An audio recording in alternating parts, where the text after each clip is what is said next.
Guys আমরা tyre ready করে ফেলেছি, এই মাত্র আমরা খুলনা থেকে টায়ারটা নিয়ে আসলাম। যাই হোক ভাই, মানে 2 ঘন্টা কষ্ট করার পরে ফাইনালি আমরা এই টায়ার ম্যানেজ করতে পারছি। যাই হোক বাদন, থ্যাংক ইউ সো মাচ, তুমি অনেক কষ্ট করছো ভাই। টায়ারটা লাগাও। আরে আমার দম বাইরে হয়ে গেছে রে ভাই, 2টা ঘন্টা একটা জায়গার মধ্যে দাঁড়ায় আছি, ভাল লাগে। যাচ্ছিলাম হচ্ছে আমরা সুন্দরবনে। আপনারা যারা ব্লগ দেখতেছেন, আগের ভিডিওগুলো দেখছেন, তারা জানেন যাওয়ার পথে আমাদের হচ্ছে ইনসাইডটার টায়ারটা যে কোনো ভাবে হচ্ছে ব্লাস্ট করছে। এটা যদি লিক হইতো আমরা লিক ছাড়াইতাম, বাট একদম ফাইটে গেছে।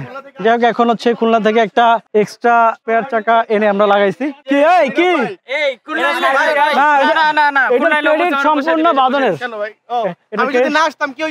বাদন আসাতে কাজটা হয়েছে। যাই হোক থ্যাংক ইউ সো মাচ বাদন, তোমাকে হাগার হাগার ভালোবাসা।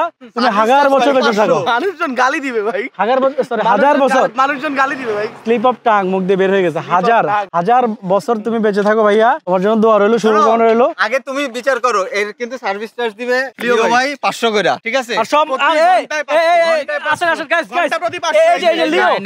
লিও হচ্ছে এটা নষ্ট করছে, লিও নষ্ট করছে এটা। আমি তোমারে বলি, লিও এটা নষ্ট করছে, সম্পূর্ণ দায়িত্ব হচ্ছে ওর।